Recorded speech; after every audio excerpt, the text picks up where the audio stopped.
यावेळेस आजच्या मन्नासाठी असणाऱ्या शास्त्रपाठाकडे लक्ष देऊयात. 2 शास्त्रपाठ आहेत जुन्या करारामधून. यहोशवाचं पुस्तक याचा 14वा अध्याय 6 ते 15 ही वचने. यहोशवाचं पुस्तक अध्याय 14 वचने 6 ते 15. नव्या करारामधून रोम करासपत्र अध्याय 8 वचने 31 ते 39. नव्या करारामधून रोम करासपत्र अध्याय 8 वचने 31 ते 39. जुना करार यहोशवा 14 6 ते 15. नवा करार रोम करासपत्र अध्याय 8 वचने 31 ते 39. या दोन्ही शास्त्रपाठाकडे यावेळेस आपण लक्ष देऊयात. 14 6 ते 15. कालेबाला हेब्रोन देण्यात येते. मग यहुदा वंशाचे लोक गिलगालात यहोशवाकडे आले आणि कनिजी यफुन्नेचा मुलगा कालेब त्याला म्हणाला, परमेश्वराने देवभक्त मोशे ह्याला तुझ्याविषयी व माझ्याविषयी कादेश बारण्यात काय सांगितले होते ते तुला माहीत आहेच. परमेश्वराचा सेवक मोशे ह्याने मला हा देश हेरावयास कादेश बारण्याहून पाठविले. तेव्हा मी 40 वर्षाचा होतो आणि मी प्रामाणिकपणे खबर काढून आणली. माझ्याबरोबर आलेल्या माझ्या बांधवांनी लोकांच्या काळजाचे पाणी पाणी होईल असे केले. पण मी मात्र आपला देव परमेश्वर ह्याच्या इच्छेप्रमाणे निष्ठापूर्वक वागलो. त्या दिवशी मोशे मला शपथेवर म्हणाला की, तू माझा देव परमेश्वर ह्याच्या इच्छेप्रमाणे निष्ठापूर्वक वागलास म्हणून ज्या भूमीला तुझे पाय लागले आहेत ती तुझे आणि तुझ्या वंशजांचे निरंतरचे वतन होईलच होईल. इस्रायल रानात प्रवास करीत असताना परमेश्वराने मोशेला हे सांगितले. तेव्हापासून पहा, आज 45 वर्षे परमेश्वराने आपल्या म्हणण्याप्रमाणे मला जिवंत ठेवले आहे. आज बघ मी 85 वर्षाचा आहे. मोशेने मला पाठविले त्या दिवशी मी जितका समर्थ होतो तितकाच आजही आहे. लढण्याची व धावपळ करण्याची ताकद माझ्यात त्यावेळी होती तेवढीच आजही आहे. तेव्हा परमेश्वराने त्यावेळी म्हटल्याप्रमाणे हा डोंगराळ प्रदेश मला दे. तेथे अनाकी व त्यांची मोठमोठी तटबंदी नगरे आहेत हे तू त्या दिवशी ऐकलेच होते. परमेश्वर माझ्याबरोबर असला तर त्याच्या म्हणण्याप्रमाणे मी त्यांना हाकून देईन. मग यफुन्नेचा मुलगा कालेब ह्याला यहोशवाने आशीर्वाद दिला आणि त्याला हेब्रोन वतन करून दिले. म्हणूनच कनिजी यफुन्नेचा मुलगा कालेब ह्याचे हेब्रोन हे आजपर्यंत वतन झाले आहे. ह्याचे कारण इस्रायलाचा देव परमेश्वर ह्याच्या इच्छेप्रमाणे तो निष्ठापूर्वक वागला. पूर्वी हेब्रोनाचे नाव किर्यात आर्बा होते. आर्बा हा अनाक्यांचा प्रमुख होता. ह्यानंतर त्या देशात शांतता प्रस्थापित झाली. आमेन. रोम करासपत्रे 8वा अध्याय 31 ते 39 वचन. ख्रिस्ताची व देवाची प्रीती. तर मग ह्या गोष्टीवरून आपण काय म्हणावे? देव आपल्याला अनुकूल असल्यास आपल्याला प्रतिकूल कोण? ज्याने आपल्या स्वतःच्या पुत्रास राखून न ठेवता त्याला आपल्या सर्वांकरता समर्पण केले, तो त्याच्याबरोबर आपल्याला सर्व काही कसे देणार नाही? देवाच्या निवडलेल्या लोकांवर दोषारोप कोण ठेवेल? देवच नीतिमान ठरवणारा आहे, तर दंडाज्ञा करणारा कोण? जो मेला इतकेच नाही तर मेलेल्यातून उठला आहे, जो देवाच्या उजवीकडे आहे आणि जो आपल्यासाठी मध्यस्थी करत आहे तो ख्रिस्त येशू आहे. ख्रिस्ताच्या प्रीतीपासून आपल्याला कोण विभक्त करेल? क्लेश, आपत्ती, छळणूक, उपासमार, नग्नता, संकट किंवा तलवार ही विभक्त करतील काय? शास्त्रात लिहिल्याप्रमाणे तुझ्यामुळे आमचा वध दिवसभर होत आहे. कापायच्या मेंढरासारखे आम्हाला गणले आहे. उलट पक्षी ज्याने आपल्यावर प्रीती केली त्याच्या योग्य ह्या सर्व गोष्टीत आपण महाविजयी ठरतो. कारण माझी खात्री आहे की मरण, जीवन, देवदूत, अधिपती, वर्तमानकाळच्या गोष्टी, भविष्यकाळच्या गोष्टी, बले, उंची, खोली किंवा दुसरी कोणतीही सृष्ट वस्तू ख्रिस्त येशू आपल्या प्रभू ह्याच्यामध्ये देवाची आपल्यावर जी प्रीती आहे तिच्यापासून आपल्याला विभक्त करायला समर्थ होणार नाही. आमेन.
आजचा जो संदेश आहे, ह्या संदेशाचं असणारं जे शीर्षक आहे ते आहे ख्रिस्ताच्या प्रीतीपासून आपल्याला कोण विभक्त करील. ख्रिस्ताच्या प्रीतीपासून आपल्याला कोण विभक्त करील. रोमकरासपत्र 8वा अध्याय 35 वचनाचा पहिला भाग. ख्रिस्ताच्या प्रीतीपासून आपल्याला कोण विभक्त करील. प्रिय बंधू आणि भगिनींनो, आम्हाला ह्या शास्त्रपाठाचा नंतरचा भाग चांगला माहिती आहे की आम्हाला कोण विभक्त करील. अशी काय गोष्ट आहे की जे आम्हाला ख्रिस्ताच्या प्रीतीपासून विभक्त करील. आणि आम्ही सहज म्हणतो काहीच नाही, परंतु काहीतरी आहे की जे ख्रिस्ताच्या प्रीतीपासून आम्हाला दूर घेऊन जावं लागतं. परंतु त्या अगोदर आम्हाला हे शिकायला पाहिजे की नेमकं ख्रिस्ताची प्रीती आहे तरी काय. आज ज्या 3 गोष्टीकडे लक्ष ते आहे. ख्रिस्ताची प्रीती म्हणजे काय, ख्रिस्ताच्या प्रीतीचा परिणाम आणि आम्हाला कोण विभक्त करू शकेल. प्रिय बंधू आणि भगिनींनो, ग्रीक भाषा ही त्या काळातली एक संपन्न भाषा होती आणि ग्रीक भाषेमध्ये प्रत्येक गोष्टीसाठी वेगळ्या प्रकारे मार्गदर्शनपर तत्व त्यांच्या ग्रॅमॅटिकल लँग्वेजमध्ये दिलेली आहे. ग्रीक भाषेमध्ये प्रेम आणि प्रीती ह्या 2 शब्दांसाठी साधारणतः 4 शब्द आलेले आहेत आणि प्रत्येक 4 शब्द जे आहेत ह्या प्रत्येक शब्दाचा अर्थ निराळा आहे. ग्रीक भाषेत 4 शब्द आहेत, परंतु पवित्र शास्त्रामध्ये त्यातल्या 3 शब्दांचा उल्लेख पवित्र शास्त्रामध्ये आम्हाला वारंवार वाचायला भेटतो. आणि हे जे 3 शब्द आहेत, हे 3 शब्द आम्ही बायबलमध्ये वाचत असताना विशेष करून नवीन करारामध्ये, कारण नवीन करार जो लिहिला गेला तो कोयनान ग्रीकमध्ये, म्हणजे रोजच्या ग्रीक जी रोजची बोली भाषा आहे त्या ग्रीकमध्ये लिहिला, पण त्याला कोयनान ग्रीक म्हणतात. त्या ग्रीकमध्ये जो लिहिला गेला 3 शब्द आहेत की जे आम्हाला नवीन करारामध्ये वाचायला भेटतात की जे प्रीतीविषयी प्रेमाविषयी आहेत. आणि त्यातला एक शब्द आहे पती आणि पत्नी या दोघांमध्ये जी प्रेम आहे त्या प्रेमासाठी वापरलेला शब्द आहे इरॉस. इरॉस, दोघांमध्ये असणारी पती आणि पत्नी यांचा ज्या वेळेस उल्लेख केला गेला, त्यांच्या दोघांच्या प्रेमाविषयी सांगितलं, त्यावेळेस ग्रीक भाषा शब्द वापरते इरॉस, की ते फक्त त्या दोघांसाठी आहे. त्यानंतर दुसरा शब्द आहे ग्रीक भाषेतला फिलिओस. हा जो फिलिओस शब्द आहे, हा फिलिओस शब्द आला की ह्याचं आम्हाला ज्ञान होणं गरजेचं आहे, किंवा त्यावेळेस ग्रीक भाषेमध्ये पवित्र शास्त्र वाचणारे यांनी त्याचं सज्ञान असणं त्यांना गरजेचं होतं. आणि ते हे होतं, फिलिओस म्हटलं की 2 मित्रांमधले असणारं प्रेम, ज्याला आपण मराठीमध्ये मित्रप्रेम म्हणतो. मित्रप्रेमाविषयी लिहित असताना फिलिओस हा शब्द येतो. म्हणून येशू ख्रिस्ताने ज्या वेळेस त्या पेत्राला ख्रिस्टो मिंटो या ठिकाणी म्हणजे तिबिरियस समुद्राच्या या ठिकाणी सकाळी ब्रेकफास्ट देत असताना प्रश्न विचारला, त्यावेळेस येशूने पहिल्या वेळेस त्याला 2दा विचारलं आणि तो म्हणताना असं म्हणतो, पेत्रा, या सर्वापेक्षा तू माझ्यावर अधिक, मराठीत प्रीती आहे, ग्रीक शब्द आहे फिलिओस, तू माझ्यावरती मित्रप्रेम करतो का, मित्राची प्रीती करतो का, 2दा विचारतो. इकडं पेत्राने येशूला 3दा नाकारलं, इकडं येशूने 3दा प्रश्न विचारला. बघा, एकदा ख्रिसमस संपला ना की माझी तयारी सुरू होते गुड फ्रायडे ईस्टरची. इकडं 3दा पेत्राने नाकारलं, इकडं 3दा प्रश्न विचारला. इकडं पहिल्या वेळेस त्याने नाकारत असताना एक अभ्यास देतो, घरी गेल्यानंतर अभ्यास. इथं पहिल्या वेळेस त्याला जो प्रश्न विचारला, त्या स्त्रीने जो प्रश्न विचारला किंवा ज्याने कोणी विचारला तो प्रश्न, आणि इकडं आल्यानंतर पहिला प्रश्न, ह्याची सांगड घालायचा प्रयत्न करा. बघा, देव आशीर्वाद दे. 3दा नाकारलं, 3दा प्रश्न विचारला. आता आमच्याकडे थोडं लक्ष लावलं, आम्ही जितक्या वेळेस नाकारू तितक्या वेळेस देव आम्हाला प्रश्न विचारेल, तू माझ्यावर प्रीती करतोस काय. आणि म्हणून फिलिओस हा शब्द आला. त्यानंतर आम्हाला नवीन करारामध्ये 3रा शब्द की ज्या वेळेस देवाची प्रीती, ख्रिस्ताची प्रीती या प्रीतीकडे आम्ही येतो, त्यावेळेस ग्रीक भाषेमध्ये लिहिलेला शब्द आहे अगापेव. अगापे आपण म्हणतो अगापिव है ना शब्द आहे. हा जो अगापे शब्द आहे ना, ह्या अगापे शब्दाकडे ज्यावेळेस आम्ही पाहतो त्यावेळेस आम्हाला एक महत्त्वपूर्ण गोष्ट की जी वाचायला भेटते ती आहे दैवी प्रीती. जी प्रीती आहे ती दैवी प्रीती, निस्वार्थी प्रीती. देवाने आम्हावर ज्यावेळेस प्रीती केली त्यावेळेस निस्वार्थी प्रीती केली. देव ज्या वेळेस प्रीतीचा करार करतो त्यावेळेस देव निस्वार्थी प्रीतीचा करार करतो. आणि म्हणूनच ज्या वेळेस देवाने जुन्या करारामध्ये इस्रायल लोकांसंगती आणि यहुदी लोकांसंगती करार केले त्यावेळेस देवाने कुठलाही हातचा राखून करार केले नाही. तुम्ही जर हे केलं तरच मी करेल. देव म्हणतो मी तुमच्यासाठी हे करणारच आहे, कारण की मी अशा प्रकारचं अभिवचन माझा मित्र अब्राहम याला दिलेलं आहे. आणि म्हणून तुमचे कुलाधिपती अब्राहम, इसाक आणि याकोब यांच्या संगती केलेला करार आणि कराराची पुनरावृत्ती, दिलेलं अभिवचन आणि अभिवचनाची पुनरावृत्ती यासाठी मी तुमच्या संगती करार करणार आहे. आणि म्हणून नवीन करारामध्ये आल्यानंतर देखील ज्या वेळेस प्रीती येते त्यावेळेस प्रीती संगती देवाचं त्याच्यामध्ये ऍक्टिव्ह पार्टिसिपेशन आहे. देव ज्या वेळेस प्रीतीकडे येतो त्यावेळेस देव आम्हाला सहज हलताना दिसतो. देव आम्हाला त्या असणाऱ्या प्रीतीमध्ये देवाचं दर्शन आम्हाला प्रत्येक वेळेस सहज होतं. आगापे प्रीतीमध्ये देव आम्हाला सहज प्रत्येकास येतो. आगापे प्रीतीमध्ये देवाचे गुणधर्म आम्हाला पाहायला भेटतात. आगापे प्रीतीमध्ये देव आम्हाला सोडून जात नाही. आम्ही पापी असतानाच तो आमच्यावर प्रीती करतो याविषयीची खात्री आम्हाला वारंवार हा आगापे शब्द देतो. आणि संत पाऊल या शब्दाचा वारंवार उल्लेख करतो. प्रिय बंधू आणि भगिनींनो, अनेक वेळेस आम्ही ज्या वेळेस प्रीती म्हणतो त्यावेळेस देव प्रीती करणार आहे, त्याच वेळेस देव न्यायी देव आहे. देव ज्यावेळेस प्रीती करतो त्यावेळेस देव न्याय करणार आहेत. काल परत्वे स्थल परत्वे आम्ही बायबलचा सिद्धांत बदलू शकत नाही. बायबलचं तत्वज्ञान, बायबलचं आत्मिक तत्वज्ञान आम्ही बदलू शकत नाही. देवाने जर सांगितलं प्रीती करा तर आम्ही प्रीतीच केली पाहिजे. मग 2025 असो 2030 असो आम्ही प्रीती करणं गरजेचंच आहे. कारण की बायबल आउटडेटेड बुक नाही. बायबल आजही जिवंत पुस्तक आहे. पवित्र शास्त्राचा आजही दावा आहे, जो कोणी हे पुस्तक प्रामाणिकपणे वाचेल त्याच्या जीवनामध्ये बदल घडल्याशिवाय राहणार नाही. आणि आज अनेक जण आपल्या जीवनामध्ये देवाच्या वचनाच्या द्वारे बदल घडवून घेत आहेत. लोक बदलत आहेत. आणि म्हणून देवाचं वचन सजीव आहे. 2000 वर्षापूर्वी होतं, 4000 वर्षापूर्वी अब्राहमासंगती बोलताना होतं, आणि आज आम्ही ऐकत असताना पण आहे. जरी हे पुस्तक प्रिंट मीडियामध्ये आलेलं आहे, प्रिंटमध्ये लिहिलेलं आहे, तरी हे देवाचं वचन आजही आमच्या संगती बोलतं, आजही आमच्या संगती काम करतं, आजही त्याच्याद्वारे आम्हाला प्रकाश मिळतो, आजही ते आहे. आणि म्हणून आम्ही असं म्हणू शकत नाही की आम्ही प्रीती करू शकत नाही. प्रीती फक्त बायबलमध्ये लिहिलेली आहे. प्रिय बंधू भगिनींनो, जर आम्ही हे म्हणालो प्रीती फक्त बायबलमध्ये लिहिली आहे तर आम्ही देवाला फसवतो, आणि त्यापेक्षा अधिक आम्ही आमच्या स्वतःला फसवतो. कारण ज्यावेळेस आम्ही म्हणतो बायबलमध्ये प्रीती लिहिली आहे, ठीक आहे, आम्ही करू शकत नाही, त्यावेळेस आम्ही हे कबूल करतो की मला देवाच्या प्रीतीचा स्पर्श झालेला नाही. कारण ज्याला देवाची प्रीती समजली, हे चालू आहे का रे, का हे चालू आहे फक्त, हे काढू का मग?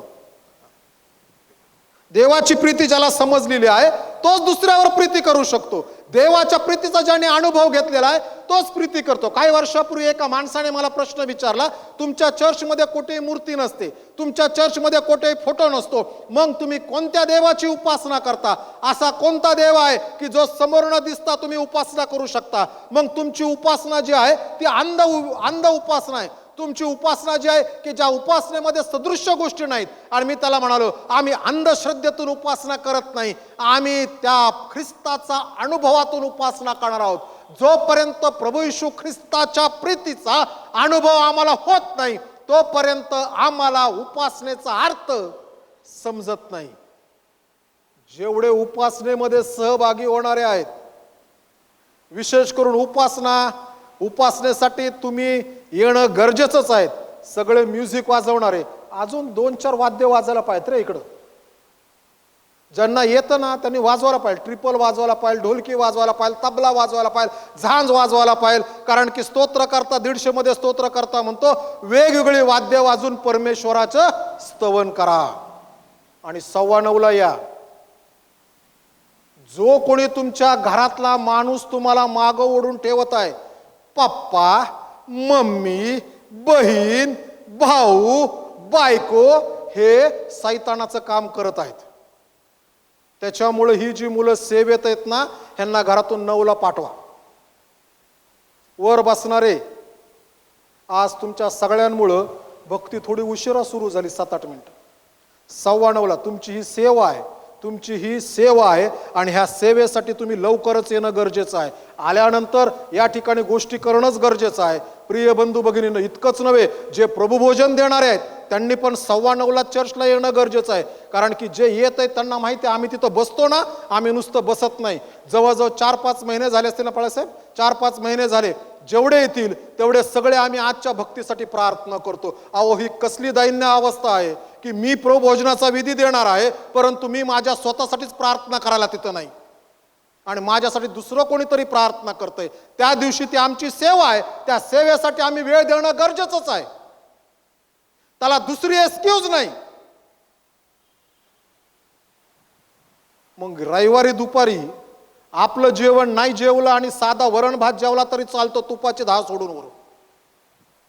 परंतु देवाला पहिली वेळ देणं, ज्या वेळेस आम्ही देवावर प्रीती करतो त्यावेळेस आम्ही देवासाठी गोष्टी देतो. आणि म्हणून ज्या वेळेस आम्ही ख्रिस्ताच्या प्रीतीकडे येतो त्यावेळेस ख्रिस्ताची प्रीती जी आहे ना, ही अद्भुत प्रीती आहे. जोपर्यंत ती आम्हाला समजत नाही तोपर्यंत आम्ही प्रीती करू शकत नाही. जर ख्रिस्ताची प्रीती मला समजली, देवाची प्रीती मला समजली, तरच मी प्रीती करू शकतो. अन्यथा जे काही मी करत आहे ते सगळं जे आहे ना, ते प्रेम आहे. प्रेमामध्ये आणि प्रीतीमध्ये फरक आहे. प्रेमामध्ये आणि प्रीतीमध्ये फरक आहे. प्रेमाचं चिन्ह काय रे? हा, व्हेरी गुड राजेश. आज सकाळी बायबल वाचत होतो, एक पुस्तक वाचत होतो आणि वाचता वाचता एक वाक्य लक्षामध्ये आलं है ना. बघा, पुढच्या महिन्यात माझा वाढदिवस आहे ना. मी 17-18 जानेवारीपासून प्रार्थना करतो, देवा पुढच्या वर्षासाठी तू मला वचन दे, कुठल्या वचनावर ते विसंबून मी राहावं. आणि ते करत होतो आणि माझ्या लक्षात आलं की अरे आपण ह्या वर्षी 51 वर्षाचे होणार आहे. आणि मग आता 51 वर्षाचे म्हटल्यानंतर आता कसं काय. आणि मग मी म्हणलो जरी 51 वर्षाचा आहे तरी तरुण 51 वर्षाचा आहे. हे वाक्य आलं. राजेश जरी इथं बसलाय, मला अपेक्षा मुलांकडनं होती ना सगळ्या ह्या, ते म्हणतील बाबा प्रेमाचं चिन्ह काय, हार्ट. राजेश अजून तरुण आहे का रिबेका? Yes, okay. आणि ज्या वेळेस आम्ही प्रीतीच्या चिन्हाकडे येतो त्यावेळेस प्रीतीचं चिन्ह निराळं आहे. काय? वधस्तंभ. वधस्तंभाशिवाय प्रीती समजू शकत नाही. वधस्तंभाशिवाय आम्हाला प्रीतीमध्ये असणारे गुणधर्म समजू शकत नाही. वधस्तंभाशिवाय देवाने आमच्यासाठी काय केलं याची ओळख होणार नाही. वधस्तंभ हा प्रीतीचा दर्शक आहे आणि प्रेमाचा दर्शक आहे हार्ट. आता येतोय पुढच्या महिन्यामध्ये 14 तारखेला. खूप हार्ट्स दिसतील इकडे तिकडे, परंतु ते हार्ट्स जे आहेत भयंकर आहेत. त्या हार्ट्स जे आहेत हे जे हृदय दाखवले जातात हे फार भयंकर आहेत. जो तो आपल्या सोयीने त्या हृदयाचा उपयोग करतो. वधस्तंभाचा असणारा उपयोग आपल्या सोयीने आपल्याला करता येत नाही, कारण की देवाची प्रीती वधस्तंभामध्ये मूर्तिमंत वसलेली आहे. आणि म्हणून जर आम्हाला ख्रिस्ताची प्रीती समजली तर आम्हाला देव समजतो आणि देव समजला तर आम्ही प्रीती करू शकतो. आणि म्हणून ख्रिस्ताची प्रीती फार महत्वाची आहे. ख्रिस्ताची प्रीती आम्हाला काय दाखवते तर सर्वात पहिली महत्वाची गोष्ट योहान 3:16 मध्ये देव म्हणतो देवाने जगावर एवढी प्रीती केली. एवढी म्हणजे कृती हो.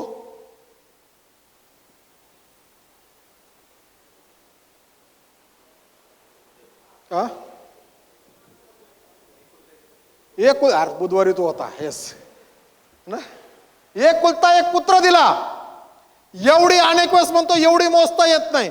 आम्ही ज्यावेळेस दौंडला चर्चला संडे स्कूलला होतो ना मावशी, त्यावेळेस मावशी परीक्षा घ्यायला यायची आहे ना. संडे स्कूलला होतो त्यावेळेस आम्हाला देवाने जगावर एवढी प्रीती केली. आणि त्रिमांदे सर म्हणताना म्हणायचे हात जेवढा लांब जाईल तेवढा जाऊ द्यात, तेवढी प्रीती ही मोजता येते. देवाची प्रीती मोजता येत नाही, परंतु त्या प्रीतीचं असणारं सदृश्य रूप हे आहे की त्याने आपला एकुलता एक पुत्र या जगात पाठवला. प्रीती कोण करू शकतं? ज्याने ह्या वधस्तंभावरती मरण पावलेला प्रभू येशू ख्रिस्त, ज्याच्यामध्ये त्याला सार्वकालिक जीवनाची आशा मिळाली, त्याचा अनुभव त्याने घेतलेला आहे, ते त्याने टेस्ट केलेला आहे, कारण तीच व्यक्ती दुसऱ्यांवरती प्रीती करू शकते. आणि ती प्रीती ख्रिस्ताच्या प्रीतीसारखी असणं गरजेचं आहे की जी निस्वार्थी आहे. देवाने प्रीती करत असताना त्याने स्वतःचं काही भलं पाहिलं नाही, तर देवाने त्या प्रीतीमध्ये मनुष्य मात्राचं भलं कसं होईल याकडे लक्ष लावलं. कधी कधी आम्ही मंडळीमध्ये प्रीतीच्यामुळं बऱ्याच गोष्टी करू लागतो, परंतु प्रीतीला कधी कधी आम्ही शिस्तीत बसवण्याचा प्रयत्न करतो. आणि काही वर्षापूर्वी, काही दशकांपूर्वी असंच एका चर्चमध्ये प्रीतीला देवावरती आम्ही प्रीती करतो, तिला शिस्तीत बसवण्याचा प्रयत्न केला. ती शिस्तीत असणं गरजेचं आहे, कारण आमचा देव बेशिस्त देव नाही, आमचा देव शिस्तीचा देव आहे. आणि म्हणून शिस्तीत बसवण्याचा प्रयत्न केला. आणि एका चर्चमध्ये एक मुलगा होता की जो त्या असणाऱ्या फादरला आशर म्हणून सेवा देत होता. आशर म्हणजे काय, तर ज्या वेळेस फादर कोणाला तरी प्रबोधन देतात त्यावेळेस त्याच्याजवळ त्याने उभा राहायचं, त्या ग्लास तो पुसायचा, त्याने हातातील प्रबोधन त्या लोकांना द्यायचं. फादरला जर काही गरज असेल ती गरज पूर्ण घेऊन. त्या दिवशी एक मुलगा त्या सेवेसाठी आला आणि त्या मुलाने प्रबोधन देत असताना त्याच्या हातातून प्रबोधनाची भाकर खाली पडली. जशी खाली पडली त्या फादरने त्याला लात मारली. हा मुलगा उठला. त्या दिवशी चर्च झाल्यानंतर त्याच्या जीवनामध्ये एक प्रश्न सुरू झाला. जी भाकर पडली ही तर ख्रिस्ताच्या शरीराचं दर्शक होतं ना. आपल्याकडे पण कधी कधी प्रबोधन पडतं ना, पडू शकतं, पण काहींना वाटतं ते रक्तच पडले. अजिबात नाही, आम्ही ते दर्शक म्हणून घेतो. आणि त्या दिवशी त्याला मारली लात. तो मुलगा विचार करू काय झालंय, जे प्रबोधन देत आहोत ते तर ख्रिस्ताची प्रीती आहे. वधस्तंभावर त्याने आपलं शरीर दिलं, हिथं हे वेफर पडलं आणि म्हणून मला लात मारली. आणि तो मुलगा त्याच्यानंतर पुन्हा कधीही चर्चकडे आला नाही. तर त्या मुलाने स्वतःचं एक तत्वज्ञान उभा केलं. ह्या तत्वज्ञानाच्या मागं जगामध्ये आज देखील पुष्कळ देश चाललेले आहेत. आपल्या देशामध्ये देखील त्या नावाचा एक पक्ष आहे आणि जे तत्वज्ञान आहे ते आहे कम्युनिस्ट. कार्ल मार्क्स त्या मुलाचं नाव होतं. आणि त्याने ज्यावेळेस पाहिले हे घडलंय ते चुकीचं आहे, बायबल असं सांगत नाही, आणि मग तो विचार करून नेमकं काय केलं पाहिजे. जर भूतलावरती स्वर्ग आणायचं तर काय करायचं. आणि कार्ल मार्क्सला मग त्याला जे बायबल माहिती त्यातून त्याला प्रेषितांच्या कृत्यामध्ये तो आल्यानंतर प्रेषित 4 अध्याय 32 त्याने वाचलं. त्यावेळेस मंडळीचं आद्य ख्रिस्त सर्व काही त्यांचं समायिक होतं. आणि तो म्हणाला ह्या समायिक शब्दावरती त्यांच्या स्वतःचं त्यांनी त्याच्यावरती त्याची फिलॉसॉफी डेव्हलप केली जी कम्युनिझम आहे. आणि कार्ल मार्क्सला ह्या भूतलावरती स्वर्ग आणता आला नाही. प्रिय बंधू भगिनींनो, आमच्यापैकी कोणीही जगामध्ये कोणीही माणूस कुठेही जन्माला आला तरी देवाचा जो स्वर्ग आहे त्याची प्रतिकृती ह्या जगामध्ये कोणालाही करता येऊ शकत नाही. का?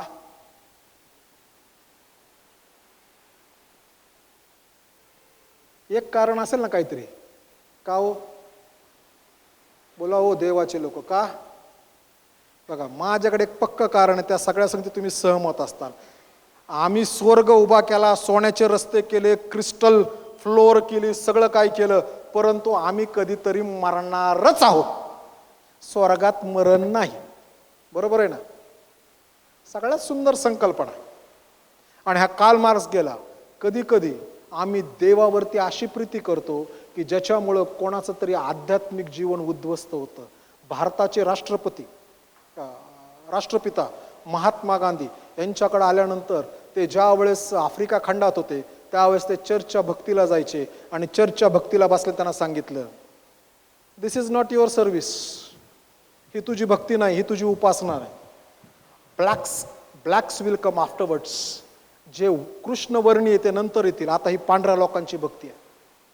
त्यानंतर त्यांना एकदा मागं बसवलं आणि तिथून ज्या वेळेस महात्मा गांधी बाहेर निघाले ते विचार करू लागले, ख्रिस्त तर फार चांगला आहे, पण ख्रिस्ताच्या मागं चालणाऱ्या ह्या लोकांनी ख्रिस्ताला विद्रूप केलाय. आणि म्हणून महात्मा गांधीचं एक वाक्य होतं, मला बायबलमधला ख्रिस्त सांगू नका, मला ख्रिस्ती व्यक्तीच्या जीवनातला ख्रिस्त सांगा की जो प्रीतीने भरलेला असेल. नंतर हेच महात्मा गांधी म्हणू लागले, बायबल सांगतो गॉड इज लव. महात्मा गांधी सांगू लागले लव इज गॉड. परंतु जोपर्यंत देवाची प्रीती नाही तोपर्यंत गोष्टी घडू शकत नाही. आणि म्हणून देवाने जगावर निस्वार्थी प्रीती केली. दुसरी महत्वाची गोष्ट, हा जो देव आहे ना, त्या देवाने सांगताना योहानाचे पहिले पत्र 4 अध्याय 8 वचन 16 वचनात तो म्हणतो देव प्रीती आहे. आणि ह्या वाक्याने आहे ना आमच्या ख्रिस्ती समाजाला आहे ना फार संभ्रमात ठेवलंय. आम्हाला वाटतं देव नुसती प्रीतीच करतो. परंतु आमचा देव प्रीती आहे, आमचा देव न्यायी आहे. तो प्रीती करतो त्याच वेळेस तो न्यायी करतो. आणि अनेक वेळेस आम्ही कृपेच्या काळात आहोत. कृपेच्या काळात पण देखील देव आपल्या लेकरांचा न्याय करतो. म्हणूनच कोरिन्थीकरास पहिले पत्र 11 अध्याय या ठिकाणी तो येतो, तुमच्यापैकी पुष्कळ जण आजारी आहेत, पुष्कळ जण झोपलेले आहेत. याचे कारण हेच, कारण की जर तुम्ही तुमचा न्याय निवाडा केला असता तर तुम्हाला शिक्षा झाली नसती. आणि तुम्हाला शिक्षा होता यामध्ये तुमचं हित आहे, कारण की ज्यावेळेस जगाचा न्याय निवाडा होईल त्यावेळेस त्यांच्या संगती तुमचा न्याय निवाडा होणार नाही. प्रिय बंधू आणि भगिनींनो, आम्ही ज्यावेळेस देवाच्या प्रीतीकडे येतो, आमच्या देवाच्या प्रीती संगती आमचा देव न्याय करणार आहे हे आम्हाला माहित पाहिजे. आमचा देव भस्म करणारा अग्नी आहे याकडे आम्ही लक्ष लावायला पाहिजे. आमचा देव सर्वसमर्थ देव, की जो आमचा देव ज्यावेळेस त्याच्या गोष्टीकडे पाहतो, त्याच्या मंडळीकडे पाहतो, त्यावेळेस तो फार आदराने पाहणारा देव आहे. ज्याप्रमाणे स्तोत्र 136 मध्ये स्तोत्रकर्ता म्हणतो, त्याने आपल्यासाठी मोठे मोठे राजे मार टाकले, त्याने भाषणाचा राजा ओग याला ठार केले. त्याच प्रकारची प्रीती परमेश्वर सध्या त्याच्या मंडळीवर करत आहे. आणि म्हणून आम्ही देखील मंडळीवर प्रीती करायला शिकायला पाहिजे. ज्या मंडळीचे आम्ही आहोत त्या मंडळीवरती आम्ही प्रीती करणं गरजेचं आहे. आणि ती प्रीती जी आहे ती आम्हाला देव प्रीती आहे, देवाचा गुणधर्मच आहे. आम्हाला जर देव समजला तर प्रीती समजते, आम्हाला जर प्रीती समजली तर देव समजतं. पण आमचा देव प्रीतीसोबतच एक दिवस तो न्याय करणार आहे. आणि देवाच्या न्यायाला कुणी बदलू शकत नाही, कारण की आम्हाला येशू ख्रिस्त स्वतः लिहित असताना म्हणतो, देवाने जर तो काळ कमी केला नसता तर त्यामध्ये कोणाचाही निभाव लागला नसता. मत्ती शुभवर्तमान 24 अध्याय. पहिले योहानाचे पत्र 4 अध्याय 7 प्रीती देवापासून आहे. प्रीतीचा उगम कुठे तर देवामध्ये. आम्ही प्रीती करू शकत नाही, कारण आमची प्रीती सर्वतोपरे ही काय आहे माहिती का? स्वार्थी प्रीती आहे. स्वार्थी प्रीती आहे.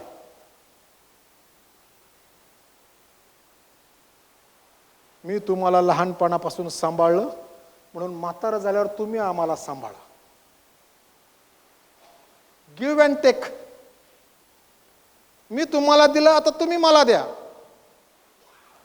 विल्यम बार्कले नावाचे देवाचे सेवक आहे, विल्यम बार्कले.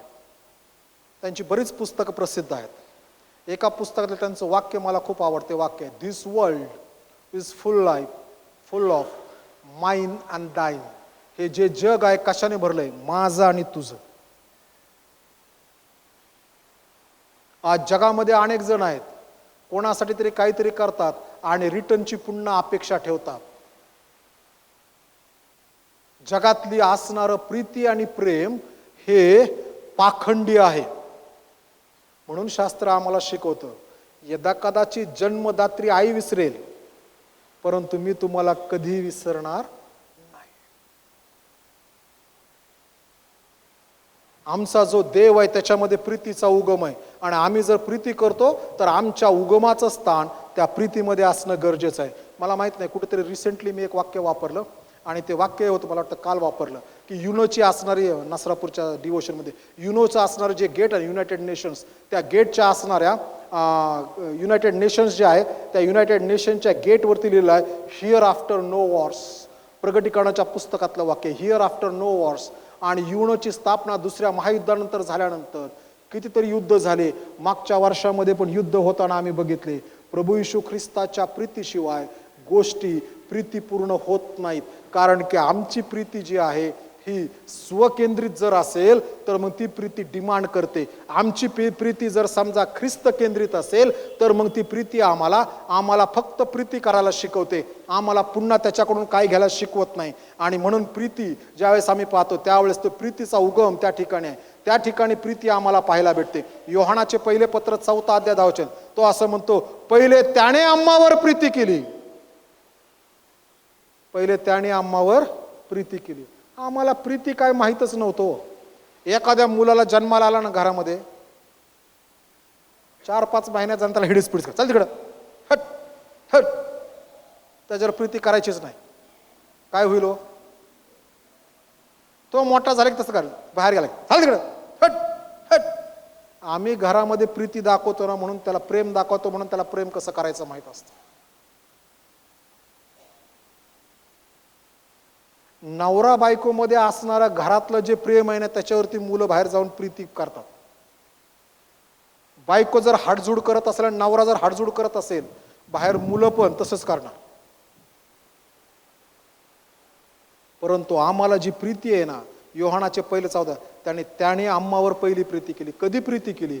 आम्ही पापी असतानाच, आमची लायकी नव्हती, आम्ही कुठल्याही प्रकारे देवाच्या प्रीतीसाठी लायक ठरत नव्हतो, आम्हाला कुणी सर्टिफाईड केलं नव्हतं की देव तुझ्यावर आता प्रीती करू शकतो कारण तू देवाच्या स्टँडर्डला आलेला आहे. आम्ही लो स्टँडर्ड होतो, आम्ही बिलो स्टँडर्ड होतो, आम्ही देवाच्या दृष्टीने पॉवर्टी लाईनच्या खाली होतो. त्यावेळेस देवाने आमच्यावरती प्रीती केली, आमच्याकडे लक्ष लावलं, आमच्याकडे करुणेने पाहिलं, आमच्याकडे दयेने पाहिलं, कारण की त्याने अभिवचन दिलं होतं, पहा तुझी संतती व स्त्रीची संतती यामध्ये मी परस्पर वैर स्थापिन, ती तुझे डोके फोडील व तू तिची टाच फोडशील. उत्पत्ती 3:15 प्रमाणे. आणि त्याची परिपूर्ती करण्यासाठी आमचा तारणारा मृत्युंजय प्रभू येशू ख्रिस्त, राजांचा राजा आणि राजराजेश्वर, जो 7 मंडळांमधून फिरतो, किंबहुना आज प्रत्येक मंडळीमधून फिरतो, ज्याला प्रत्येक मंडळीची आणि प्रत्येक विश्वासणाऱ्यांची जाणीव आहे, त्या असणाऱ्या ख्रिस्ताला त्याने ह्या जगामध्ये पाठवलं.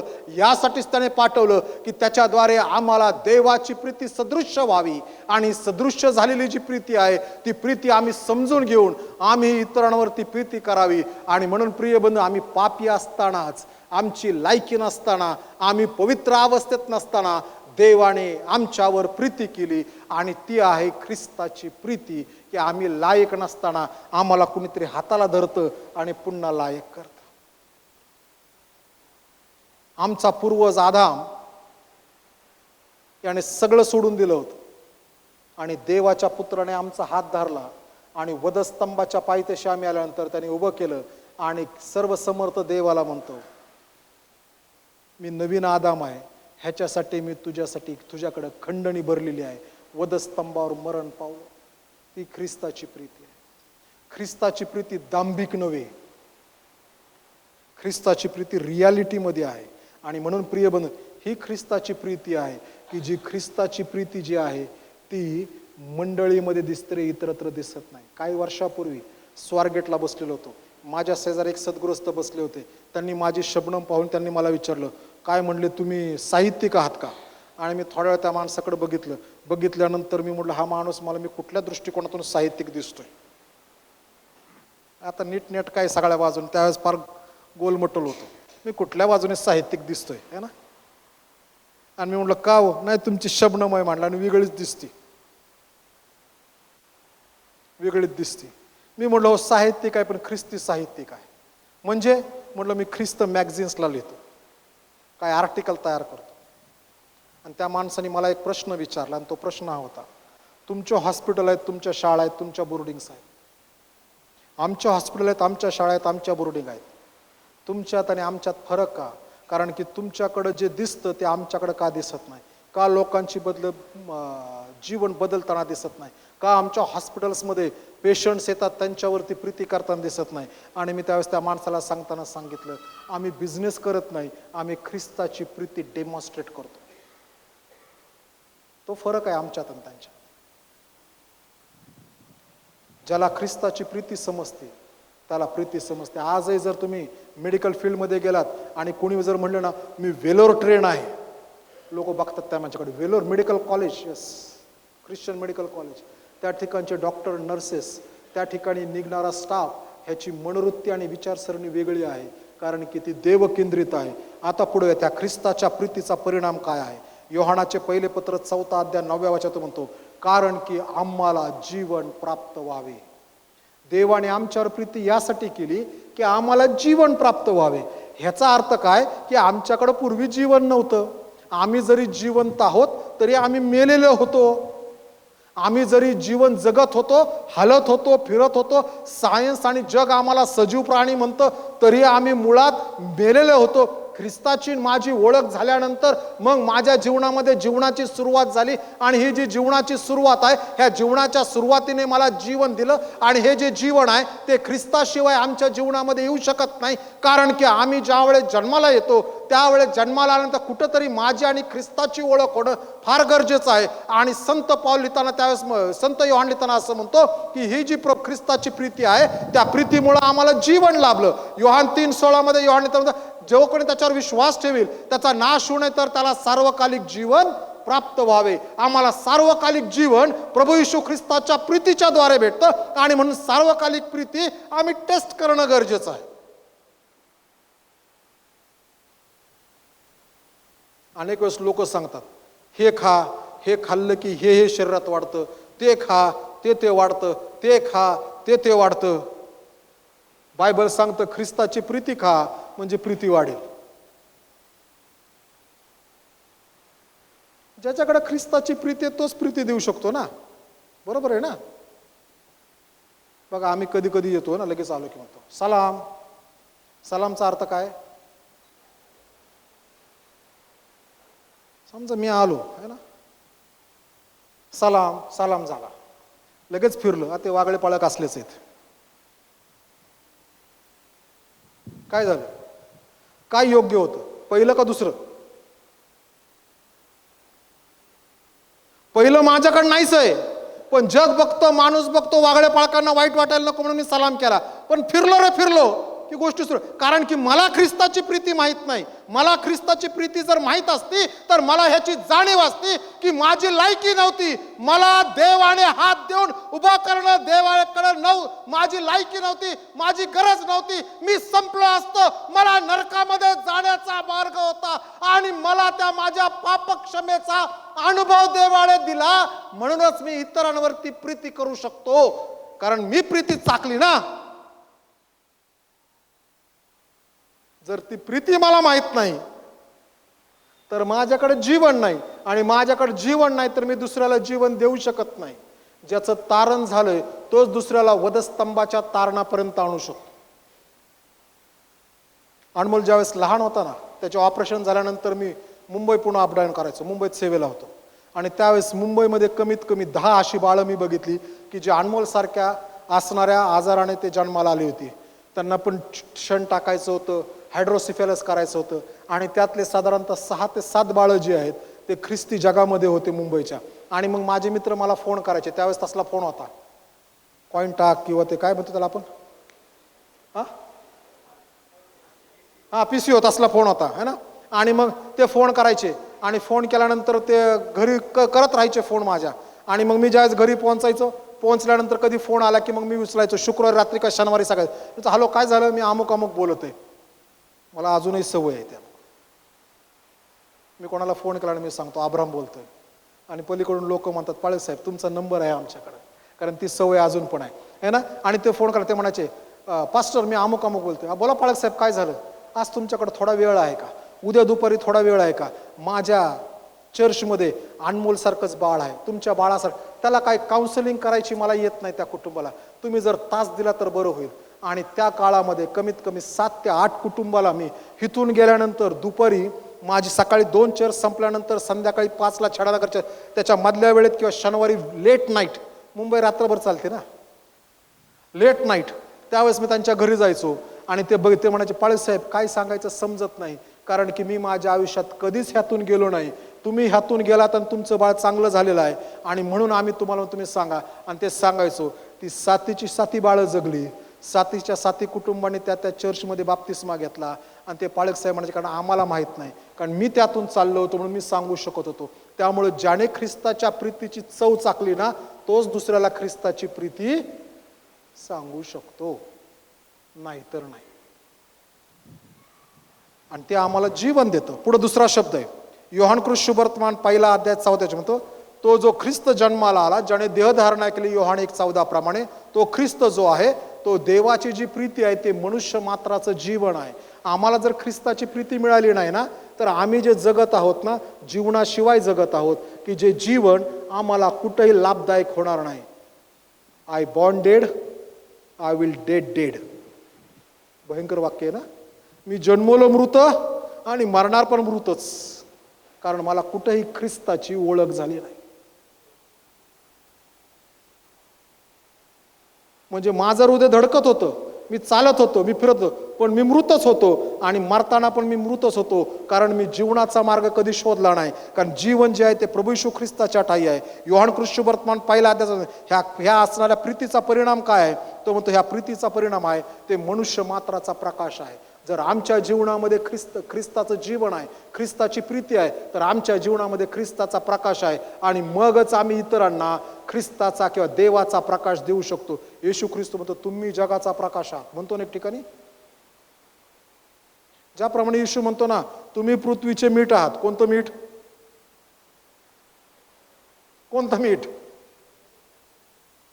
आम्ही पाळक लोकांनी शिकवलं तुम्हाला, त्यामुळे तुमची तरी काय चूक. आम्ही शिकवलं घरातलं मीठ.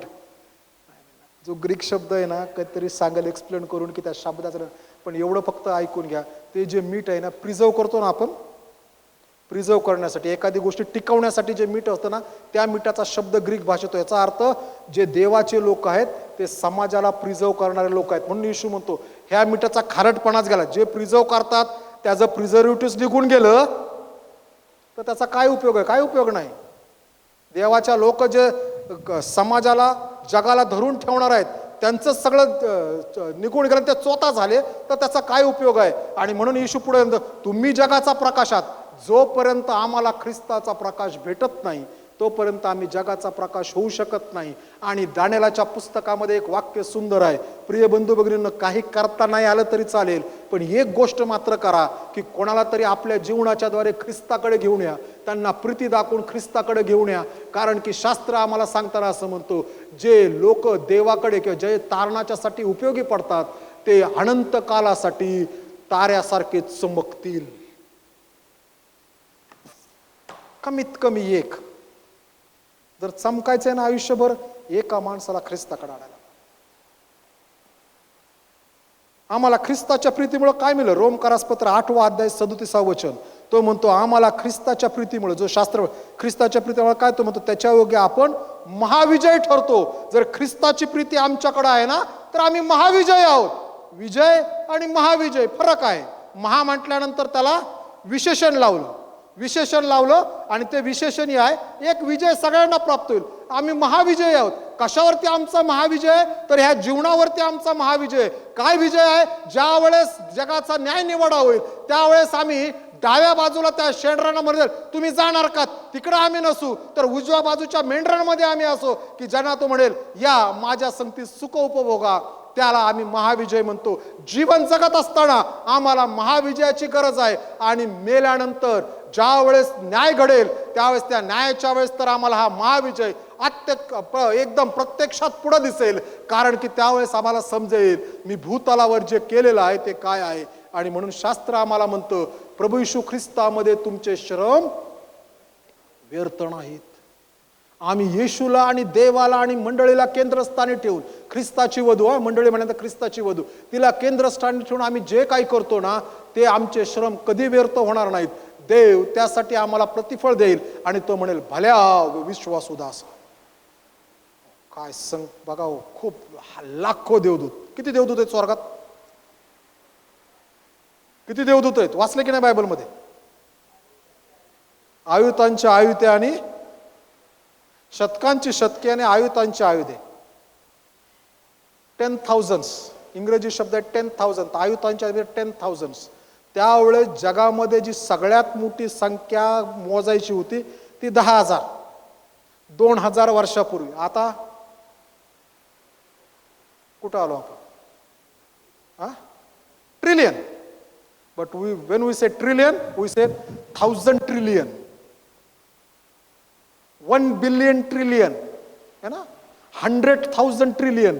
आम्ही खूप लांब गेलोत, आणि तेवढे देवदूत आहेत. देव म्हणतो सगळे देवदूत उभा असतील, 24 वडील असतील, 4 प्राणी असतील, आणि आम्हाला तो म्हणेल भल्या विश्वासू दासा, भूतलावरच्या असणाऱ्या थोडक्या आयुष्याविषयी तू विश्वासू राहिलास, ये माझ्या आनंदात सहभागी हो, है ना, आणि ह्याचा उपभोग घे. भल्या व विश्वासू दासा, ये मी तुझी पुष्कळावर नेमणूक करतो. मग इथं भूतलावरती आमची नेमणूक झाली नाही तरी चालेल, परंतु आमची नेमणूक तिथं स्वर्गात होणं गरजेचं आहे. त्यासाठी आम्ही प्रयत्न केले पाहिजे. संत पौल म्हणतो, जेथे तुझे धन असेल तेथे तुझे, हे वाक्य खरंच आहे बरं का, हे वाक्य खरंच आहे. उदाहरण सांगतो. मध्ये एका बँकेचा मेसेज आला, म्हणजे मेसेज म्हणजे सगळीकडे ते न्यूजमध्ये आलं, अमुक अमुक बँक बुडत आहे. काय झालं? हे लोकांची गर्दी बँकेच्या बाहेर. का? त्या बँकेत त्यांचं धन आहे ना. मग कधीतरी असं कधी ऐकलं ना, असं सुरू झालं ना, त्या लोकांकडे जाऊन बघावं, चर्चा करायची. कसं काय माझे 10 लाख आहेत, आता काय माहिती काय होतंय. बरं, आपल्याच बँकेवर आलं.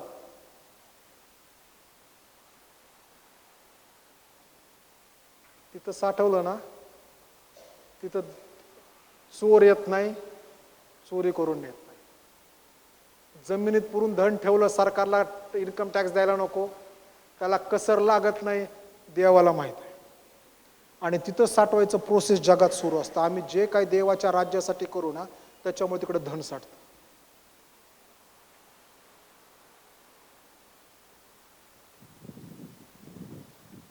आणि महाविजय बनतो. आता तिसऱ्या मुद्द्याकडे, आमच्या संदेशाचा दुसरा भाग, आम्हाला कोण विभक्त करेल. आणि संत पौलाने एक लिस्ट 35व्या वचनात दिली, 8वा दिवस. तो म्हणतो, ख्रिस्ताच्या प्रीतीपासून आपल्याला कोण विभक्त करील. आणि त्याने एक लिस्ट दिली, क्लेश, आपत्ती, छळणूक, उपासमार, नग्नता, संकट किंवा तरवार ही विभक्त करतील काय. आणि प्रश्नाचं उत्तर आहे नाही. आम्हाला ख्रिस्ताच्या प्रीतीपासून क्लेश, आमचे जे क्लेश आहे ना, ते आम्हाला ख्रिस्ताच्या प्रीतीपासून दूर घेऊन जाणार नाहीत. आणि जर एखादा मनुष्य क्लेश आलेत म्हणून ख्रिस्तापासून दूर जातो, तर ह्याचा अर्थ त्यांनी खऱ्या ख्रिस्ताचा स्वीकार केलेलाच नाहीये. दुसरा शब्द आहे आपत्ती. खूप आपत्ती आली. अरे कसला देव, ह्या येशूकडे आला होता तो सोडून गेला. नाही, जर आपत्तीमुळे मी येशूला सोडतोय, तर मी खऱ्या ख्रिस्ताची ओळख करून घेतलेली नाहीये. तो म्हणतो आपत्ती मला ख्रिस्त, छळणूक, माझा खूप छळ होत आहे. तुम्हाला माहिती आहे का, विश्वासणाऱ्यांचा छळ होणं गरजेचंच आहे. त्यामुळे जर आम्ही प्रार्थना करतोय, देवा छळ बंद कर, तर आम्ही देवाच्या इच्छेच्या विरुद्ध प्रार्थना करत आहोत. कारण शास्त्र आम्हाला म्हणताना म्हणतं, जर ओल्या झाडाचं म्हणजे येशूचा असं आहे, तर तुम्ही वाळलेला तुमचं कसं होईल. शास्त्र आम्हाला म्हणतं, शेवटच्या काळी भाऊ भावाला धरून देईल, घरातले लोक धरून देतील, एकमेकांना धरून देतील. आमचा छळ होणं गरजेचं आहे. मत्ती सुवर्तमान 24वा अध्याय, त्यात म्हणलेलं आहे, त्यावेळेस तुम्हाला राज्य आणि अधिकाऱ्यांपुढे नेऊन उभा करतील, त्यावेळेस घरातून तुम्हाला पळून जावं लागेल. तुमचा छळ होणार म्हणजे होणार. आणि आम्ही म्हणतो, हे देवा, छळ काय होऊ देऊ नकोस, अख्ख्या जगात होऊ देत, फक्त बारामतीमध्ये होऊ देऊ नकोस, कारण मी बारामतीत राहतो. ऑनलाईन ऐकणाऱ्यांनो, आता आमचं बारामती काढायचं आणि तुमचं नाव टाकायचं शहराचं. आमचं बारामती काढायचं आणि तुमच्या शहराचं नाव टाकायचं. अनेक वेळेस प्रिय बंधू भगिनींनो, आम्ही छळणूकमुळे लोक ख्रिस्तापासून दूर जातात. उपवास मार, अरे मला खायला नाही म्हणून ख्रिस्ताच्या प्रीतीपासून दूर जाणं. मला खायला नाही. अहो, येशू म्हणतो, अजून तुम्ही मला मागितलंच नाही माझ्या नावाने ना. जगामध्ये पुष्कळ लोक आहेत. 2022चा डाटा आहे, त्यामध्ये सांगितलेलं आहे अबाउट 700 मिलियन. 700 मिलियन म्हणजे 700 मिलियन गुणिले 10 लाख करायचं. 700 मिलियन लोक जे आहेत हे उपासमारीमध्ये 2022 साली होते. आणि युनोचा 2023-30चा अजेंडा आहे की जगामधून आम्ही भूक संपवून टाकणार आहोत. आणि त्यावेळेस युनोसाठी मोठं चॅलेंज आहे की ज्यावेळेस 8 वर्ष राहिलेत, त्या वर्षी 2022मध्ये 700 मिलियन्स जे आहेत हे लोक उपासमारीमध्ये होते. जगामध्ये अनेक लोक उपासमारीने मारतात. आम्ही देवाचे आभार मानायला पाहिजे. आम्हाला देव दिवसभरात मनाला वाटेल जे चांगलं चुंगलं दिवसात 5 वेळेस. आभार, थँक्यू म्हणलं पाहिजे देवाला. देवाने आम्हाला खूप दिलं. परंतु जर आमच्यावर उपवास मार आले, अरे हा कसला देव, मग आमची प्रीती बरोबर नाही, ख्रिस्ताची प्रीती आम्ही अनुभवली नाही. तो म्हणतो छळ, तुमचा उपवास मार, नग्नता, तुमच्या अंगावरचे कपडे काढून टाकले, तरी तुम्ही ख्रिस्ता संगती विश्वासू राहायला पाहिजे. पुढे म्हणतो संकट, खूप संकट आले. अरे हा कसला देव, मी ह्या देवाकडे आले, ह्या येशूच्या मागे चालत आहे आणि मला असं वाटलं होतं की येशू संकट दूर करणार आहे, ह्याने तर संकटावर संकट आलेत. प्रिय बंधू भगिनींनो, आमची संकट आणि ख्रिस्ताची प्रीती जी आहे ह्याची आम्ही तुलना करू शकत नाही. आमच्या संकटाच्या काळात देखील, आणि पुढचा शब्द तलवार, आम्हाला मारावं लागलं तरी आम्ही ख्रिस्ता संगती विश्वास, कारण की ह्या सगळ्या ज्या बाह्य गोष्टी आहेत यापेक्षा देव आम्हाला म्हणताना असं म्हणतो, माझी कृपा तुला या सर्वातून जात असताना पुरेशी आहे. प्रिय बंधू भगिनींनो, ख्रिस्ती व्यक्तीची प्रीती बाहेरून येणाऱ्या संकटाने उद्ध्वस्त होऊ शकत नाही, ती बाजूला जाऊ शकत नाही, तो देवाच्या प्रीतीपासून दूर जाऊ शकत नाही.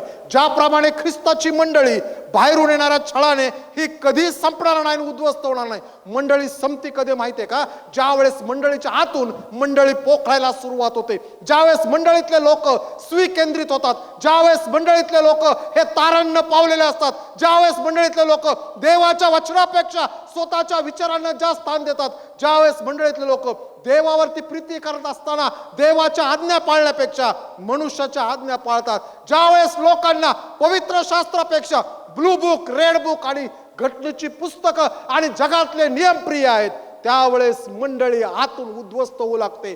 ते नुसतं बाहेरून एक छान डोलारा दिसतो. आणि म्हणून आम्ही सांभाळायला पाहिजे की आम्ही मंडळीसाठी आणि देवाच्या लोकांसाठी पोषक आहोत का घातक आहोत.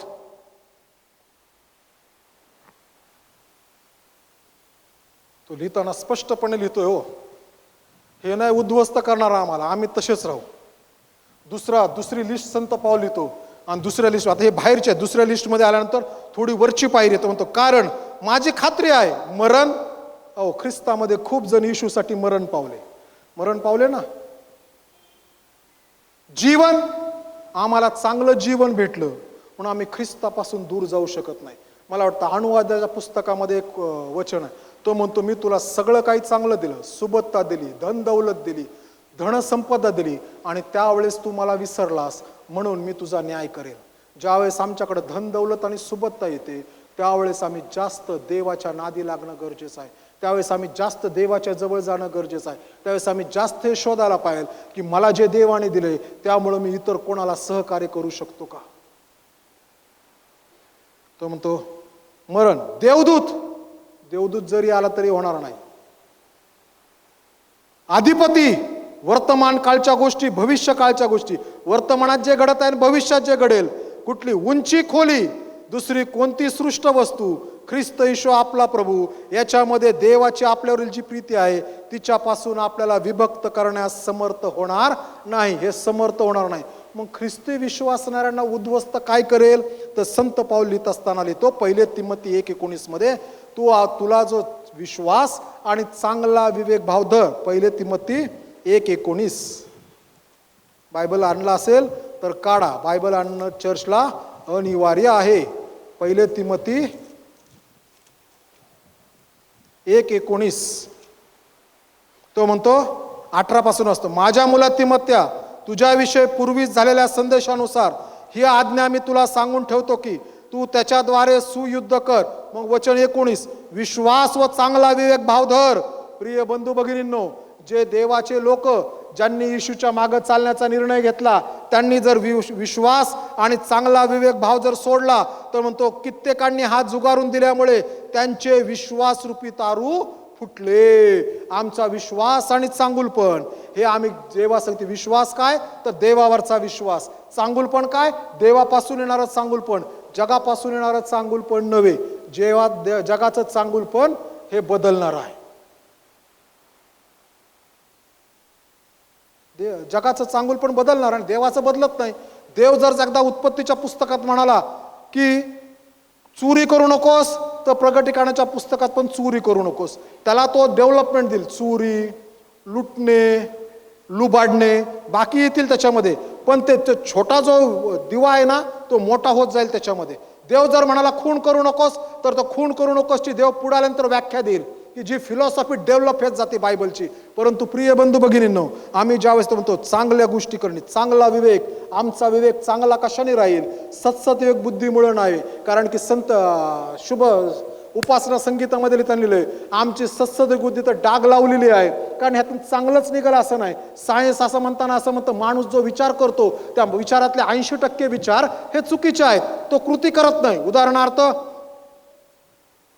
जॉय दिसला, याला बुक्कीच मारावी, विचार आला पण मारली नाही, कृती नाही झाली, पण विचार तर आला. आणि म्हणून सायन्स म्हणतो 80% विचार माणूस. कधी कधी आम्ही काम करतो, अरे जाऊ देत कुठं काम करायचं. समजा एखादी शिक्षिका आहे, शिक्षिका म्हणते कुठं वही वाचू सगळी, आता जिथं 10 तास लागायला पाहिजे तिथं 1 तासामध्ये 50 वह्या टाक चाललंय, ती कृती. पण मनात विचार आला अरे असंच करावं, नाही मी देवाचे असल्यामुळे मी हे करू शकत नाही, मी देवाचा असल्यामुळे करू शकत नाही. आणि प्रामाणिकपणे 10 तास देऊन त्या मुलांचं सगळं वाचून गोष्टी केल्या, चांगली कृती केली, पण विचार चुकीचा होता.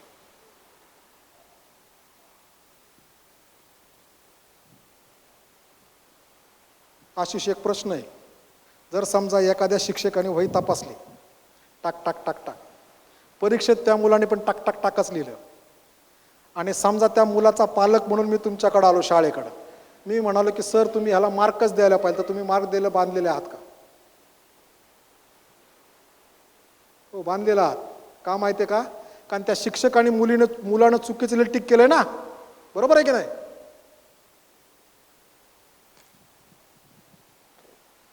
लोक म्हणतील असला पालक नको बाबा.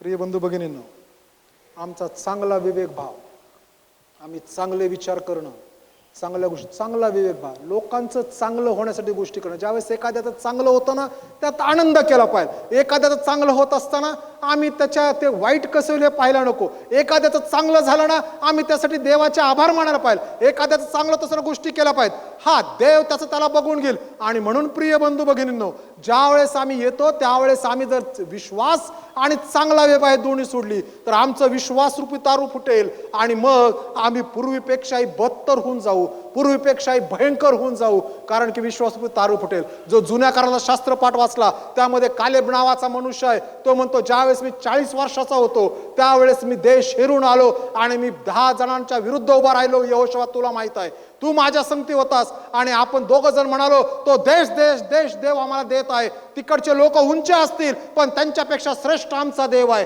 त्यांच्यापेक्षा धिप्पाड आमचा देव आहे. ते लोक 9 फुटाचे असतील, आमचा देव हजारो फुटाचा आहे. त्या लोकांचं सामर्थ्य मोठं होतं, आमचा देव सामर्थ्याच्या पेक्षा मोठा देव आहे. त्या लोकांचे आर्म्स जे आहेत ते मोठे होते, आमचा देव त्याच्यापेक्षा शक्तिशाली. आपण उभा राहिलो त्यावेळेस मी 40 वर्षाचा होतो. आज या ठिकाणी आल्यानंतर मी 85 वर्षाचा झालेला आहे. 45 वर्ष. हा या कालेब जो लिहितो ना त्याच्या त्या वाचनामध्ये आम्ही जास्त म्हणतो हे देवा, कारण देवाने मला 45 वर्ष जिवंत ठेवलं. आमच्यापैकी कोणी आज जे जिवंत आहोत ते आमच्या कृतीमुळे नाही, देवाने ठेवलंय म्हणून आम्ही जिवंत आहोत.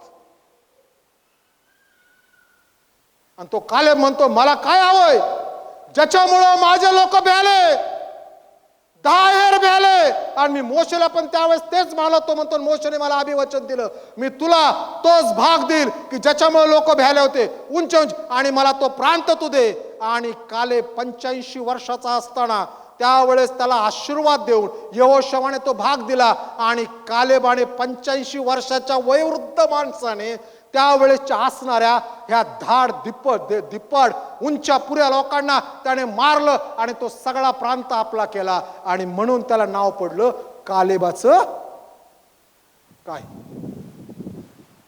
अरे आता वाचलं ना एवढ्यात.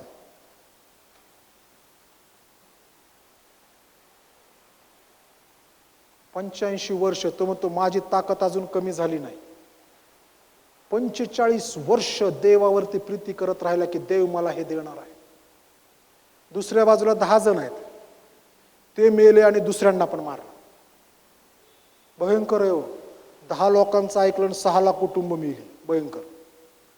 कारण की ते देवाच्या विरुद्ध सांगत होते. प्रिय बंधू भगिनींनो, ज्यावेळेस आम्ही देवाच्या विरुद्ध जातो ना त्यावेळेस आम्हाला हे समजतं की आमचं विश्वासरूपी तारू फुटलंय. आम्ही ख्रिस्ताच्या प्रीतीपासून दूर गेलो. कारण की शास्त्र आम्हाला शिकवताना शिकवतं, जर आम्ही देवावर प्रीती करतो तर आम्ही त्याच्या आज्ञा पाळतो, आणि जर आम्ही देवावर प्रीती करत नाही तर त्याच्या आज्ञा आम्ही पाळणार नाही. ह्या सगळ्या प्रोसेसमधून जगातून जात असताना सैतान वेळेस आघात करेल, अनेक गोष्टी करेल, आम्ही पडू, पुन्हा ख्रिस्त हात देऊन उभा करेल, पुन्हा चालायला लावेल, पुन्हा ख्रिस्ताकडे पाहायचं, पुन्हा जायचं. आणि म्हणून ख्रिस्ताची जी प्रीती एकदा चव चाकली, तिच्यापासून स्वकेंद्रित गोष्टीमुळं, विश्वास नाकारण्यामुळं, चांगला विवेक भाव झुगारल्यामुळं, देवाच्या आज्ञा न पाळण्याने आपले ख्रिस्ताच्या प्रीतीपासून बाहेर जाऊ नका. कालेब सारखं व्हा, 45 वर्ष वाट पहा, देव काम करेल. देवाने अभिवचन दिले ना, देव काम करेल. देव त्याचे अभिवचन बदलत नाही, अभिवचन पूर्णते होण्यासाठीच दिलेत. आम्ही अनेक वेळेस म्हणतो शास्त्रातली प्रीती सगळ्यांवर प्रीती करता येत नाही. आज बघा, देवाचा आत्मा आज भक्तीमध्ये चालवतो. राजेशने वचन पण प्रीतीविषयीच वाचलं. मुलांनी तरुण झायन युथ ग्रुपने वर्शिपमध्ये पण प्रीतीचंच गाणं काहीतरी घेतलं. तर आज संदेश आमच्याकडे प्रीतीचाच येतोय. प्रिय बंधू भगिनींनो, बुरुजावर उभा राहिलो, सगळं सांगितलं. आम्ही एकमेकावर प्रीती करणं गरजेचं आहे. शास्त्र काय म्हणतं माहिती आहे का? येशू म्हणतो, तुम्ही वाचलं होतं, जशी आपल्यावर तशी आपल्या शेजारावर प्रीती कर, आणि आपल्या शत्रूचा द्वेष कर. मी तर तुम्हाला म्हणतो, जशी आपल्यावर तशी आपल्या शेजारावर प्रीती कर, आणि आपल्या शत्रूवरती पण प्रीती कर. कारण की देवाने आम्हाला त्यासाठी बोलावलंय. का माहिती का शास्त्र सांगतं आम्हाला शत्रूवर प्रीती कर? कारण आम्ही पण एक वेळेस देवाचे शत्रू होतो आणि त्याने आमच्यावर प्रीती केली. कोरिन्थीकरास पहिले पत्र 13 अध्यायात वाक्य आहे, प्रीती पापाची आमची झाकली नाव. हो, माझा जर ढीग लावायला सुरुवात केला आणि लहानपणापासून, कुठं जाईल कोणास ठाऊक. आता माझं नाव काढायचं. आणि देवाने काय केलं माहिती का? ते सगळ्यावरती प्रभू येशू ख्रिस्ताच्या रक्ताच्या द्वारे झाकून टाकलं. तो म्हणतो, तू माझा आहेस. आम्ही देवाच्या विरुद्ध जेवढं शत्रुत्व घेतलं, तेवढं तर आमच्या अवतीभोवतीच्या लोकांनी आमच्याशी शत्रुत्व घेतलं नाही. देवाने आम्हाला प्रीती करण्यासाठी बोलावलंय, आम्ही प्रीती करायला हवी. देवाने अजून आम्हाला न्यायाधीश म्हणून बोलावलं नाही. बायबल कॉलेजमध्ये सेकंड इयर रोमकारास पत्र चालू होतं. रेव्हरंड जयपाल डेव्हिड यांचा ते शिकवण्याचा तो वर्ग. दुपारी जेवणानंतरचा तास फार भयंकर. आणि शिकवत असताना रेव्हरंड जयपाल डेव्हिड शिकवायला ते माणूस खूप ब्रिलियंट, देवाचे खूप 25 वर्ष पाळकी सेवा केल्यानंतर 3 वर्ष बायबल कॉलेज शिकवायला आले. त्यानंतर ते जाऊन बिशप झाले साऊथ इंडियामध्ये. आणि जयपाल डेव्हिड जे आहेत ते शिकवत होते. आणि एका मुलीने हात वर केला. सिंगापूरवरून त्या ठिकाणी शिकायला आले. तिला म्हणलं येस. ती म्हणाली, माझा एक प्रश्न आहे सर, आणि माझा प्रश्न हा आहे, यहूदा इस्करियोतने येशूला धरून दिला, तो मरण पावला, तो आता स्वर्गात असेल का नरकात असेल? तो आता स्वर्गात असेल का नरकात असेल? ब्रिलियंट शिक्षक. ते म्हणाले, मला देवाने या जगामध्ये देवाचं मूल म्हणून पाठवलंय, न्यायाधीश म्हणून पाठवलेलं नाही. तू देवाच्या मुलाविषयी विचार, तेवढं मी सांगतो. आम्ही अनेक वेळेस लोकांना नरकामध्ये पोहोचून रिकामी होतो. आम्ही देवाची लेकरं आहोत. ख्रिस्ती जगामध्ये 2 शॉर्ट फॉर्म आहेत. एक आहे पीके, पोरं म्हणलेलं बघा, डोळे लगेच उभं, पीके. आणि दुसरा आहे जीके. पीके मीन्स पास्टर्स किड. आशिष, एंजल, माझी पत्नी, अजून कोण आहे, जॉयची लेकरं असतील, माझी लेकरं असतील, हे सगळी पास्टर्स किड. पास्टर्स किडकडं कोणाचं लक्ष असतं? हा, मावशी तुम्ही लक्ष द्या माझ्या मुलांकडे म्हणून बोलला तेच ओके आहे की नाही? काय करतात मुलं? पास्टर्स किड.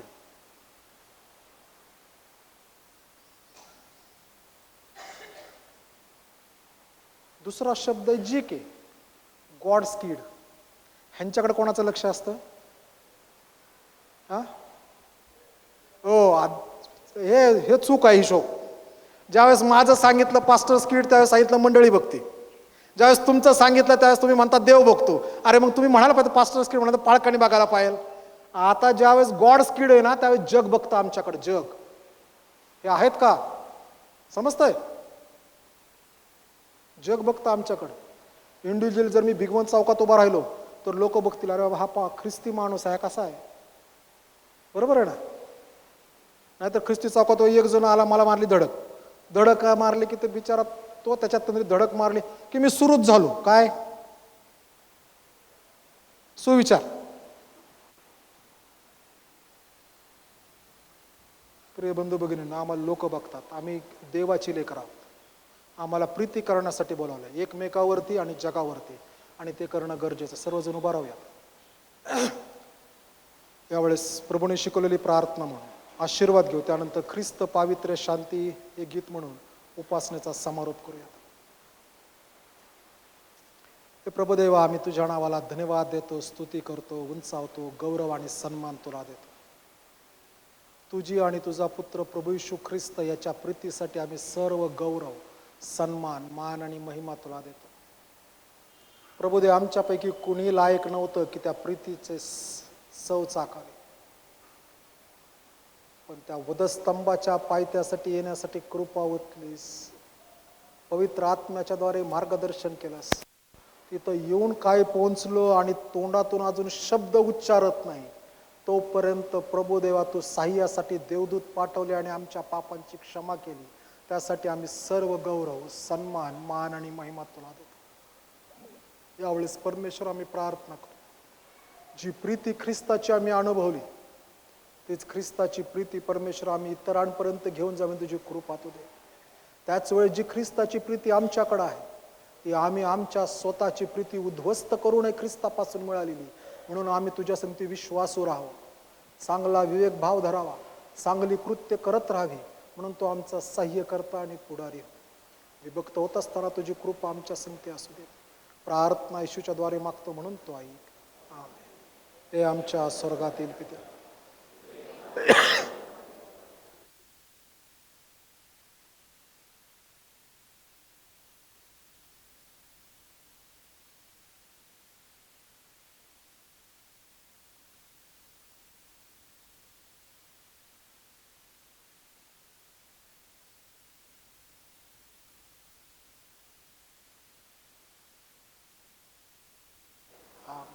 आता शांतीने जा आणि सुखाने राहा, म्हणजे देव जो बाप याची प्रीती, तारणाऱ्या प्रभू येशू ख्रिस्ताच्या सर्व कृपा आणि प्रेमळ पवित्र आत्म्याची सहभागिता जे आम्हाला ख्रिस्ताच्या प्रीतीमध्ये राखते ती आता आणि येशूचे पुन्हा येणे होईपर्यंत असो.